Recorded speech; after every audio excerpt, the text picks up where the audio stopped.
Ya,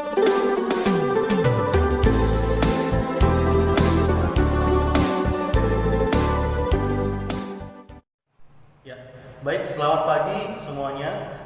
Salam cerdas berbahasa dan bersastra Indonesia. Pada hari ini kita akan membahas yaitu di bab 9 tentang puisi lama dan puisi baru. Tujuan pembelajaran pada hari ini yang pertama adalah membandingkan karakteristik puisi lama dan puisi baru. Yang kedua, menulis puisi lama dan puisi baru. Dan yang ketiga adalah membacakan puisi lama dan puisi baru.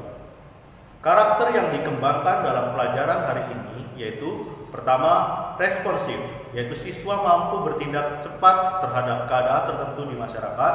Dan yang kedua adalah proaktif, yaitu siswa secara aktif bersama masyarakat turut serta membantu menyelesaikan persoalan yang terjadi di sekitar. Nah, pada hari ini kita akan meliputi puisi lama dan puisi baru. Untuk kata kuncinya yaitu ada puisi lama, puisi baru, pantun, syair, gurindam, terikat, bebas, dan nilai. Yang pertama adalah membandingkan karakteristik puisi lama dan puisi baru.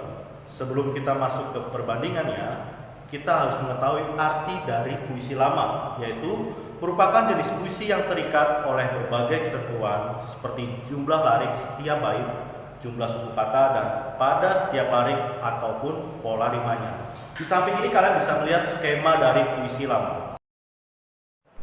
Yang pertama adalah puisi lama bagian pantun. Yang pertama terdiri atas 4 baris. Yang kedua, tiap baris terdiri atas 8 sampai 12 suku kata. Yang ketiga, terdiri atas sampiran dan isi. Kemudian yang keempat memiliki rima akhir persamaan bunyi AB. Di samping ini kalian juga bisa melihat contoh dari pantun. Nah, baru satu contoh dari puisi lama yaitu pantun. Berikutnya ada syair. Syair mempunyai ciri-ciri yaitu terdiri atas 4 baris. Lalu yang kedua, tiap baris terdiri atas 8 sampai 12 suku kata.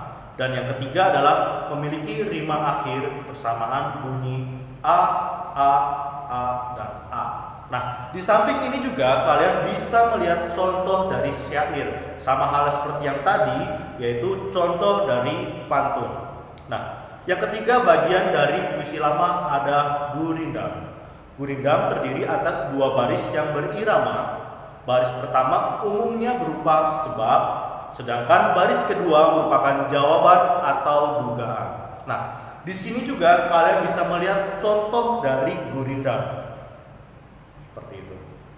Lalu masuk ke bagian berikutnya yaitu puisi baru. Tadi kita sudah membahas puisi lama dan contoh-contohnya. Sekarang kita masuk ke puisi baru yaitu ciri-ciri puisi baru. Yang pertama adalah puisi itu padat makna. Dan yang kedua, puisi banyak menggunakan kata-kata konotasi. Yang ketiga, puisi mengutamakan keindahan kata-kata. Yang keempat, puisi disajikan dengan bentuk monolog. Dan yang kelima, puisi dibentuk dalam bait-bait atau baris-baris yang tidak selesai dan bukan dalam bentuk paragraf. Di samping ini adalah tokoh sastrawan puisi. Jika Anda mengenal, yang di samping ini adalah W.S. Rendra. Berikutnya, menulis puisi lama dan baru. Dalam puisi selalu akan muncul pertanyaan-pertanyaan yang berkaitan dengan puisi. Yang pertama, pertanyaan literal, yaitu pertanyaan yang berkaitan dengan wujud ataupun hal-hal yang ada pada puisi itu sendiri. Misalnya, jumlah baris, rima, irama, sampiran dan isi ataupun arti katanya. Yang kedua, pertanyaan interpretatif, yaitu pertanyaan yang menuntut jawaban berupa penafsiran atau pemaknaan kembali atas kata, larik atau suatu isi puisi. Lalu yang berikutnya, pertanyaan inferensial, yaitu pertanyaan menuntut penyimpulan atas bentuk, isi, atau berbagai hal lainnya tentang puisi. Pertanyaan kritis, yaitu pertanyaan yang berusaha untuk menyingkap kesalahan atau kekeliruan suatu puisi. Nah, Ini adalah pertanyaan-pertanyaan yang berkaitan dengan puisi. Slide berikutnya adalah hal-hal yang perlu diperhatikan saat membacakan puisi. Yang pertama, lafal, yaitu cara seseorang atau sekelompok orang dalam suatu masyarakat bahasa dalam mengucapkan bunyi bahasa. Yang kedua, tekanan atau nada, yaitu keras lunaknya pengucapan suatu kata. Yang ketiga, intonasi, yaitu naik turunnya nada kalimat. Yang keempat, jeda, yaitu hentian arus ujaran dalam pembacaan puisi yang ditentukan oleh peralihan lari.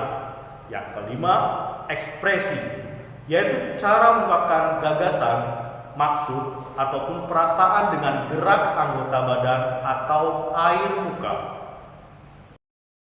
Berikutnya adalah slide di mana berisikan tentang tugas-tugas untuk kalian. Yang pertama, buatlah satu buah puisi baru. Yang kedua, bacakanlah puisi baru tersebut dengan penuh penghayatan. Yang ketiga, rekamlah saat kalian membaca dengan latar menarik. Yang keempat, upload di Instagram dengan caption yang akan di-share di grup. Sekian pembelajaran bahasa Indonesia. Selamat siang dan terima kasih. Tuhan memberkati.